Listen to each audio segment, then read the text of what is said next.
ഈ CPM-ലുണ്ടായ ജീർണതയാണ്. അത് മുൻപൊക്കെ ഏകാധിപത്യം എന്ന് ഒളിഞ്ഞു പറയുന്നവരാണ് അധികവും ഉണ്ടായിരുന്നത്. പക്ഷേ ഇപ്പോൾ ഈ കുഞ്ഞികൃഷ്ണൻ വന്ന് ചിലത് തുറന്നു പറഞ്ഞതോടെ പാർട്ടി ഫണ്ട് പോലും അടിച്ചു മാറ്റുന്നവരായി മാറി, രക്തസാക്ഷി ഫണ്ട് അടിച്ചു മാറ്റി പുട്ടടിക്കുന്നവരായി ഇടതു നേതാക്കൾ മാറിയെന്ന പരസ്യമായ ആക്ഷേപം, അതായത് ശരി വിളിച്ചു പറയുന്നവരെ പുറത്താക്കുന്ന നടപടിയിലേക്കാണ് CPM പലപ്പോഴും പോയത്. നമ്മൾ പറഞ്ഞു വന്നത് ഈ പൊളിറ്റിക്കൽ ക്രിമിനൽസ് എന്നൊരു വാക്ക് ജി സുധാകരൻ ഉപയോഗിച്ചുവല്ലോ. ഒരുപക്ഷെ അതൊരു സ്ട്രാറ്റജിക് വേർഡാണ്. കൃത്യമായി മുൻപും സലാമിനെ ചൂണ്ടി ഈ വിധത്തിൽ പറയാൻ ജി സുധാകരൻ ശ്രമിച്ചിട്ടുണ്ട്. പക്ഷേ ജി സുധാകരൻ നോക്കി ചെറ്റത്തരം എന്ന് പറഞ്ഞ വാക്ക് നമുക്കറിയാം. കൊല്ലത്ത് പ്രേമചന്ദ്രൻ എന്നൊരാൾ ഒരൊറ്റ പ്രയോഗത്തിൻ്റെ പേരിൽ കേരള രാഷ്ട്രീയത്തിൽ പിന്നീട് ദേശീയ രാഷ്ട്രീയത്തിലൊക്കെ സജീവമായ കഥ നമുക്ക് നന്നായി അറിയാവുന്നതാണല്ലോ. ഇപ്പോൾ അത് ചെറ്റത്തരം എന്ന വാക്കിലേക്ക് വരുന്നു. അതിൽ കൃത്യമായി സുധാകരൻ പിടിക്കുകയാണ്. അതായത് ചെറ്റ എന്നത് അടിസ്ഥാന വർഗത്തിൻ്റെ പുരയെ പറയുന്ന പേരായിരുന്നു. അത് പറഞ്ഞാൽ ഞാൻ സ്വയം ഏറ്റെടുക്കും, അതിൽ അഭിമാനിക്കും എന്നൊക്കെ. അപ്പോൾ ചില വാക്കുകൾ പോലും, ചില വാചകങ്ങൾ പോലും ചിലരെ സ്വാധീനിക്കാൻ സാധ്യതയുണ്ടെന്നതിൻ്റെ അടുത്ത ഉദാഹരണമായി പിണറായി വിജയൻ്റെ നിലവിലെ പ്രയോഗം മാറുന്നുണ്ടോ? വിജയൻ അവരുടെ സഹജമായ ശൈലി പ്രകടമാക്കിയെന്നുള്ളത്. ഞാൻ പിണറായി വിജയനെ നമ്മൾ കുറ്റപ്പെടുത്തുന്നുണ്ട്. കാരണം പാർട്ടിയിൽ നിന്ന് പുറത്തു പോയവരും പാർട്ടിയുടെ ആത്മാർത്ഥത കാണിച്ചുകൊണ്ട് തന്നെ നമ്മൾ ഈ കമ്മ്യൂണിസ്റ്റ് പാർട്ടിയുടെ ഒരു കോൺസെപ്റ്റ് തന്നെ ഇപ്പം ജനാധിപത്യ കേന്ദ്രീകരണം എന്നുള്ള തരത്തിലാണ്. അതായത് പാർട്ടിയുടെ ഫോറങ്ങളിൽ വിമർശനങ്ങൾ അനുവദനീയമാണ് എന്നുള്ളൊരു തിയറിയിലാണ് ജനാധിപത്യ തലത്തിൽ ചർച്ച ചെയ്യുകയും ഒരു തീരുമാനം എടുത്തു കഴിഞ്ഞാൽ അതെല്ലാവർക്കും ബാധകമാകുന്ന തരത്തിൽ അൺക്വസ്റ്റ്യനബിളായി പിന്നെ മാറുകയും ചെയ്തു. പക്ഷേ എന്താണ് കമ്മ്യൂണിസ്റ്റ് പാർട്ടിയിൽ സംഭവിച്ചതെന്ന് വെച്ചാൽ ഈ ആദ്യം ചർച്ച ചെയ്യാൻ അവസരം കൊടുക്കുമ്പോൾ തുറന്ന അഭിപ്രായം പറഞ്ഞ ആളുകളെ നോട്ടമിടുകയും ക്രമേണ അവർ പാർട്ടിയുടെ വേദികളിൽ നിന്ന് സ്ഥാനങ്ങളിൽ നിന്ന് ഒഴിവാക്കപ്പെടുകയും ചെയ്യും. അപ്പോൾ അത് ഇവിടെ മാത്രമല്ല, സ്റ്റാലിനാണെങ്കിലും ലെനിൻ്റെ കാലഘട്ടം മുതൽ മാവോയുടെ ചൈനയിലുമൊക്കെ തന്നെ പാർട്ടിയുടെ ഈ പറഞ്ഞ ജനാധിപത്യപരമായ ഡിസ്കഷൻ യഥാർത്ഥത്തിൽ പാർട്ടിയിൽ വ്യത്യസ്തമായ അഭിപ്രായം, നേതൃത്വത്തിനെതിരായ അല്ലെങ്കിൽ പോളിസിക്കെതിരായ അഭിപ്രായം പറയുന്നവരെ മാർക്ക് ചെയ്യുന്നതിനും ക്രമേണ അവരെ പുറത്താക്കുന്നതിനുമുള്ള അവസരമാക്കി മാറ്റുകയാണ്. അപ്പം സുധാകരൻ്റെ ഒരു പരിമിതി എന്ന് പറഞ്ഞാൽ സുധാകരൻ കറകളഞ്ഞൊരു പാർട്ടി സഖാവാണ്.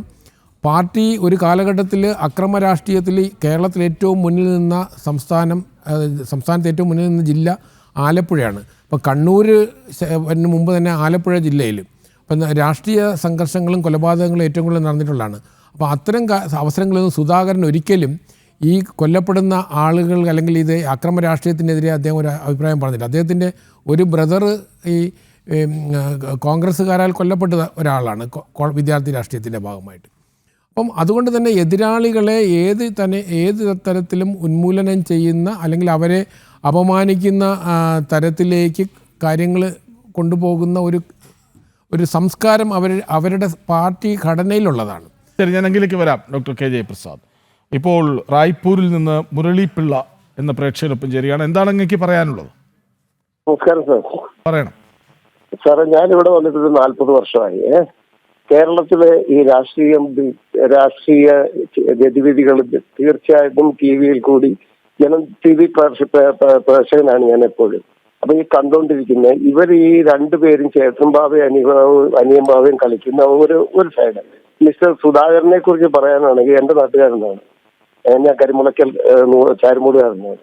അപ്പൊ ഇദ്ദേഹത്തിന്റെ ഏതാണ്ട് ഒരു 60-65 വർഷത്തെ പാരമ്പര്യമുള്ള ഒരു വ്യക്തി പെട്ടെന്ന് മാറണമെങ്കിൽ അതിന്റെ പിന്നിലൊരു ഡ്രോബാക്ക് ഉണ്ടാകണമല്ലോ.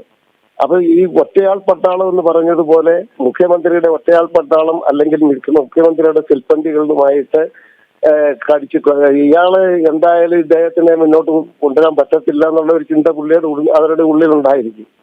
ഇപ്പൊ എനിക്ക് തോന്നുന്ന സുധാകരൻ ചെയ്ത ഒരു കാര്യം നല്ല കാര്യമാണ്. പക്ഷേ ഇതിനകത്ത് രണ്ടാമത് ചിന്തിക്കേണ്ടി വരും. അദ്ദേഹത്തിന്റെ ജീവനാനി വരാനുള്ള ചാൻസ് ഇതിനകത്തുണ്ടോ എന്നൊരു സംശയമുണ്ട്.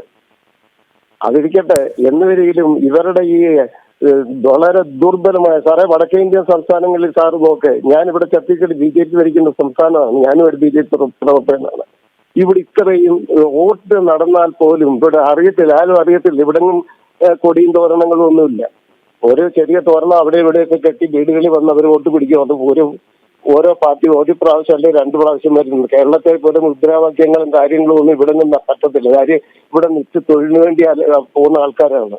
നമ്മുടെ നാട്ടില് ഒരു ഇലക്ഷൻ വന്നാലും എന്ത് വന്നാലും അവിടെ നടക്കുന്നതെന്ന് പറയുന്നത് ഉത്സവമാണ്. ഈ ഉത്സവത്തിനിടയ്ക്ക് ആന വരണ്ട് പോകുന്ന പോലെ ആൾക്കാർ വരണ്ട് ഇടിയും കുത്തും വെട്ടും അല്ലേ സാറേ ഇപ്പൊ നടക്കുന്നത്. അപ്പൊ ഇതിനൊരു സൊല്യൂഷൻ ഉണ്ടാവണമെങ്കിൽ ഈ ചേട്ടനും അനിയനും തമ്മിലുള്ള ഈ കളി ശബരിമല കൊള്ളം മുതൽ ഇങ്ങോട്ട് നോക്കിക്കും, ബാങ്ക് കൊള്ളം മുതല് രണ്ടുപേരും കൂടെ ഒന്നിച്ച് ഒരേ കെട്ടായിട്ട് നിൽക്കും. അവസാനം വരുന്നേ പൊതുജനം കഴുത. നമ്മുടെ കേരളത്തിലെ ഒക്കെ എഡ്യൂക്കേറ്റഡ് ആയിട്ടുള്ള ആൾക്കാരോട് എനിക്ക് പറയാനുള്ളത് മാറി ചിന്തിക്കേണ്ട സമയം കഴിഞ്ഞിരിക്കുന്നു. ഇത്രയേ ഉള്ളൂ സാർ.